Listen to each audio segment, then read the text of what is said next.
ഇത് ആർക്കെങ്കിലും ഒരു ഗുരുതരമായിട്ടുള്ള പ്രശ്നം ഉണ്ടാക്കണമെന്നോ അല്ലെങ്കിൽ ഈ ഒരു രാഷ്ട്രീയ ഉദ്ദേശിച്ചിട്ടോ ഒന്നും ഉണ്ടാക്കിയ ഒരു വിവാദമോ പോസ്റ്റോ ഒന്നുമല്ല.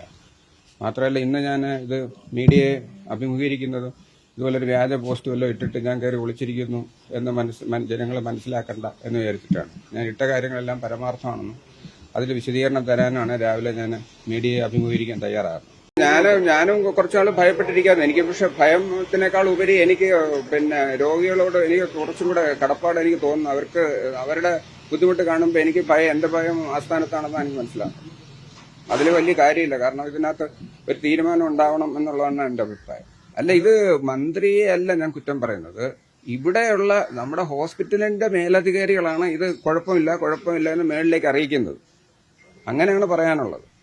മിനിസ്റ്റർ അറിയുന്നുണ്ടാവില്ല. രാവിലെ ഒരു RJDയുടെ ഒരു നേതാവിനെ വിളിച്ചിരുന്നു. അദ്ദേഹം പറയുന്നത് സൂപ്രണ്ടിനെ വിളിച്ചപ്പോൾ ഇവിടെ കുറെ കുഴപ്പമൊന്നുമില്ല, എല്ലാ കാര്യങ്ങളും കൃത്യമായിട്ട് നടക്കുന്നുണ്ട്, ഡോക്ടർ പറയുന്നത് വെറുതെയാണ്, ഓപ്പറേഷൻ മാറ്റിവെച്ചിട്ടില്ല, ഇത്ര ദിവസം ഓപ്പറേഷൻ നടക്കുന്നുണ്ടല്ലോ, വേറെ ഡിപ്പാർട്ട്മെന്റിലും കുഴപ്പമില്ലല്ലോ എന്നൊക്കെയാണ് സൂപ്രണ്ട് പറയുന്നത്.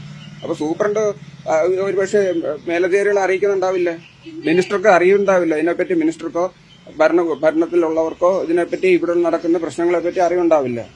കാരണം ഇത് ഇവിടെ വെച്ച് ഇത് കവറപ്പ് ചെയ്ത് പോകുമെന്നാണ് എനിക്ക് തോന്നുന്നത്.